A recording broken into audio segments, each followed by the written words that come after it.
Hello，大家好，歡迎嚟到心音雷社，我係霍丸，我係天佑。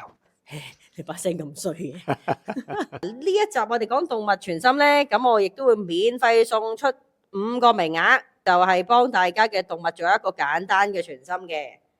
咁就喺留言度打返你個動物嘅名喺度啦。咁我哋就會隨機抽籤，抽出5位去做呢個免費嘅動物傳心。就係其中一個學生啦，咁佢又上緊1對1去上堂嘅。咁嗰陣時就覺得佢都好適合做動物傳心喎，咁樣咁就建議佢就不如讀下啦咁樣。咁讀咗3堂咯。咁佢自己本身好中意狗狗嘅，屋企都好似有4-5隻狗，我諗幾隻狗係啦。佢每一堂咧就帶一隻狗過嚟，咁其實都係教佢一啲簡單方法啊，點樣同隻狗去溝通啊，佢心諗緊啲乜啊。咁我叫佢喂，你唔好再帶自己啲狗嚟啦，你咁熟你啲狗。咁你又唔知究竟其實係咪真係你自己識佢多啊，定係真係傳到心嘅？咁我就話你揾你個 friend 啦，是但揾個 friend，叫佢哋俾隻狗狗相你，就問啲問題啦。最好隻狗係你唔識添，係啦。咁佢又叫咗個 friend 啦，就攞幅相，連隻狗名佢都冇㗎，得幅相嘅啫。係啦，咁隻狗係咩性格乜都唔知嘅。咁我哋好搞笑地咧，一睇嗰幅相，第一句收到嗰個信息就係食屎啦，你走開啊！嗰種比較惡死嘅一種感覺，同埋好似係會吠人啊，比較唔友善啦。咁佢就睇下個 friend 問啲咩問題先咁樣。咁個 friend 就第一句就問啦，點解狗狗咁唔友善嘅？點解佢成日都吠人咧？佢已經發生咩事？咦，對應喎，同我哋第一句收到嘅信息係。好啦，咁我哋就睇到，原來佢應該唔係。即係佢係已經係領養翻嚟嘅，係啦，佢應該唔係第一手主人，同埋佢之前咧應該係受過某啲嘅言語上嘅創傷，係啦。咁但係呢樣嘢當然要問翻主人係咪啦？主人話：咦係喎，佢係領養翻嚟嘅喎咁樣。咁但係最爆嘅位喺邊咧？咁我就叫個同學試下啦。嗱，你而家試下同呢隻狗狗去溝通啦，睇佢有咩同你講，同埋。就你有邊個人你係最中意同埋最唔中意㗎咁樣啦。咁佢咧傳緊心嘅時候，突然間聽到個名就叫傻強，係啦，呢個名我真係好記得，阿傻強。咁佢就話佢中意傻強，但係亦都好唔中意傻強。咁我就咁得意嘅，會唔會真係去聽到個名咧？真係 exactly 有個人叫傻強咧？呢啲睇戲先有嘅啫，呢個名係咪先？好啦，咁就問點解你會中意呢個人，但係又唔中意呢個人咧？咁佢個俾個同學仔嘅感覺就係話呢個人好似佢個前主人咁樣傻傻地嘅，而令呢個人咧亦都係令到佢有愛有恨嘅一種感覺，令佢回想起佢以前前主人點樣對佢，但係亦都係一個以前可能佢 BB 仔嘅時候曾經俾過愛佢嘅一個主人咁樣啦。好啦，咁即刻打電話去問下啦，問下阿狗狗個主人，喂，你識唔識嗰人叫傻強啊？咁樣即係膽粗粗問下嘅啫，都係。咁主人話真係有個人叫傻強啊，但佢真係傻㗎。佢咧會對隻狗即係見過佢隻狗狗嘅時候咧，係會突然間黐咗線抱住佢隻狗飛奔走咗㗎，跟住即係疏疏地嗰啲啦，你當係。係啦，咁又真係傻傻地嘅喎又。咦，咁又對應翻阿狗狗所講嘅嘢喎。最爆嘅就第2日發生啦。咁第2日咁其實上完堂啦已經。咁suppose 係已經冇同學仔冇再同阿狗狗溝通啦，係咪？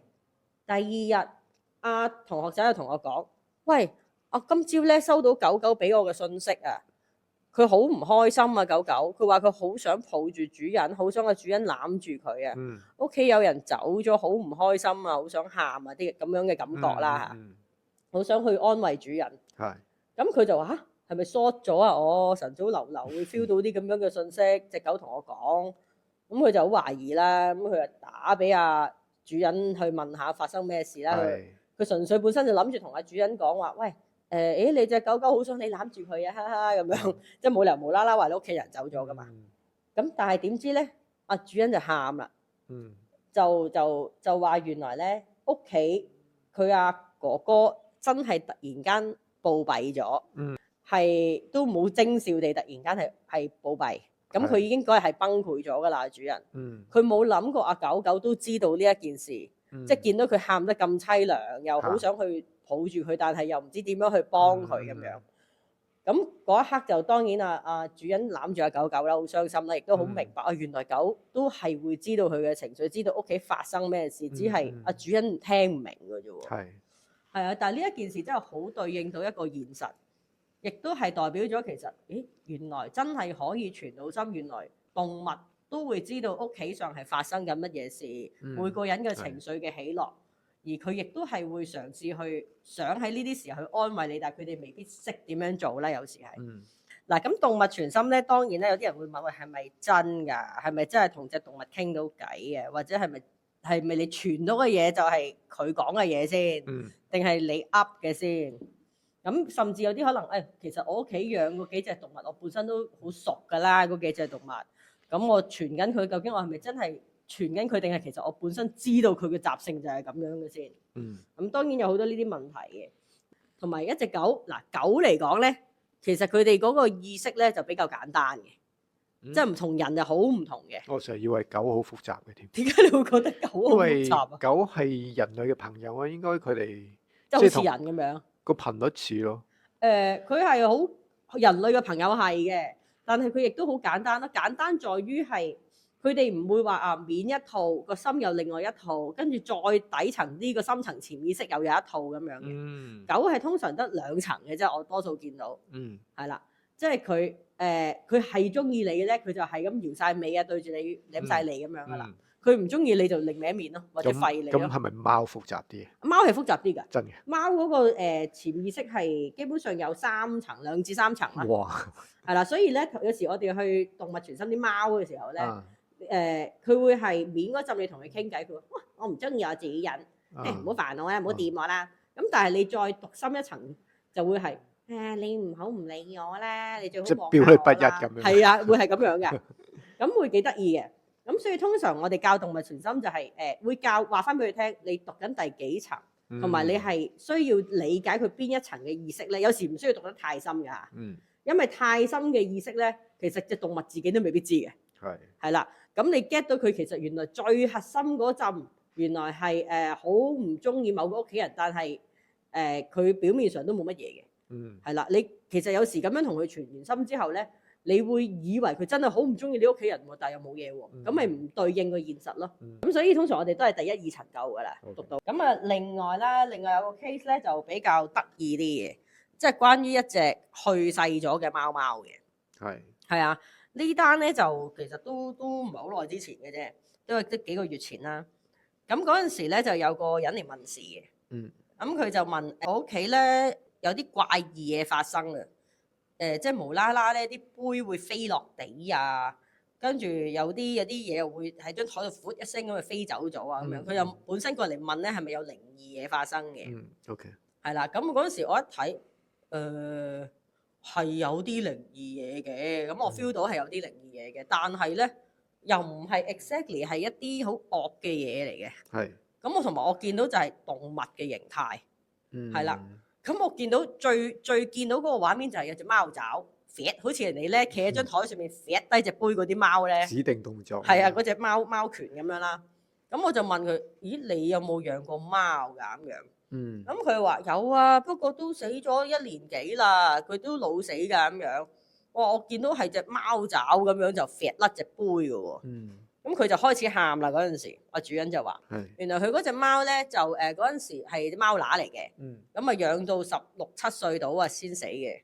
咁嗰陣時其實阿貓乸咧都生咗好幾胎嘅，係啊好多小朋友。咁當然生完小朋友佢就養唔到咁多，就派咗俾人啦。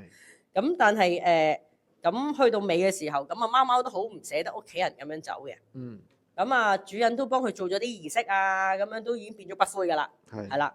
咁但係佢冇諗過阿貓貓仲喺屋企，而個重點就係咧，咁我就話：咦，其實你隻貓貓咧，佢即係1年啦，叫做火化咗啦，但係佢唔肯走有原因㗎喎，佢要等到你同個 BB， 你個 BB 至少要3歲，佢先至肯走，呢個其一啦。第二就係要等到你冇咁大懵，佢先至肯走喎。咁佢就話：吓，我好大懵咩？跟住之後我就話：你有冇試過有一次咧，係突然間張台有啲嘢飛跌落地，而驚醒咗你去留意到 BB 有危險咧咁樣啦，係啊。咁佢就諗咗一諗，係好似有啲咁嘅發生過喎。佢話嗰陣時咧，阿 B B 大概好似半歲，係啦，半個月唔係半個月，半歲大啦。係。咁佢就話嗰陣時佢喺廚房，阿 B B 就喺個廳度坐喺嗰啲 B B 凳度咁樣啦。咁咧佢就話突然間佢廚房喺度整緊嘢嘅時候咧，就唔知點解隔離嘅隻杯咧就自己飛咗落地。咁佢飛落地嘅時候，佢就好自然望住隻杯㗎啦，即係望住飛咗落地嗰隻杯啦。佢一望嗰個方向咧，就係望住嗰個門口，望出去個廳嗰個位嚟嘅。一望出去嘅廳就望正嗰個 B B 凳。佢就見到個 B B 咧，就已經爬咗出個 B B 凳度咧，就係有即係吊住咗爭半秒啊跌落地嗰種。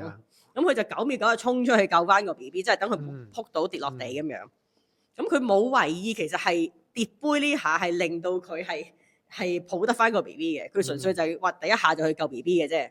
係啊，其實唔淨止發生過呢單嘅喎。咁佢就諗一諗，係喎，好似次次咧有嘢飛落地，有啲嘢怪事發生嘅時候咧，都係一係咧佢唔記得熄火，一係咧就個小朋友 B B 有事，即係爭少少有出意外嘅時候，先至會出現呢啲怪異情況嘅喎。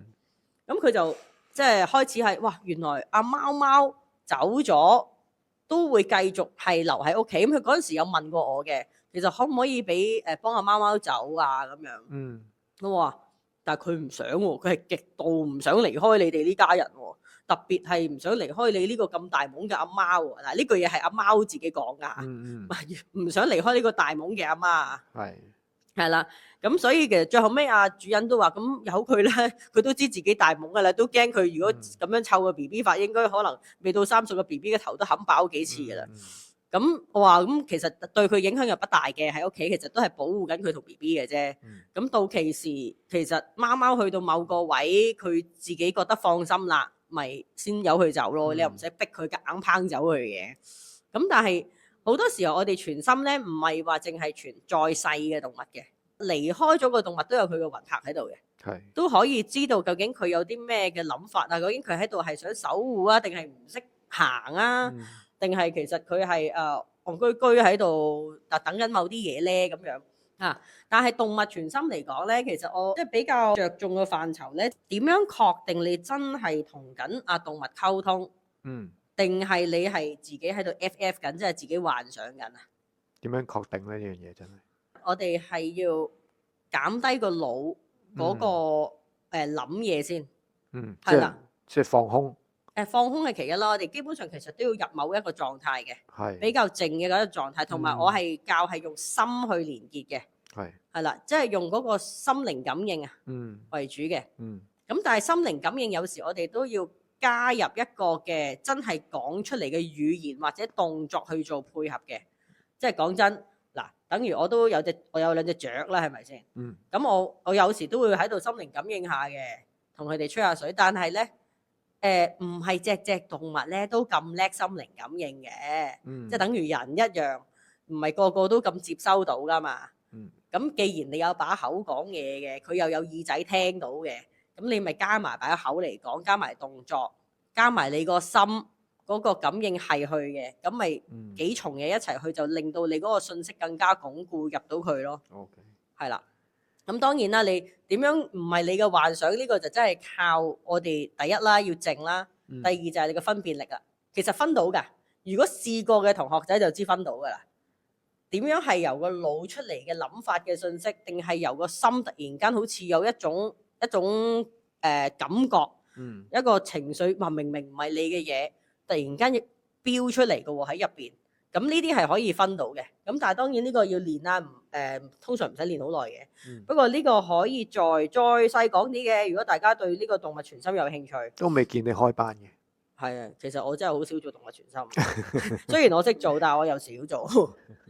係啦，咁大家如果對動物傳心都有啲疑問，都可以留言傾下嘅。今集我哋講住咁多先啦，下集再講，拜拜。再見。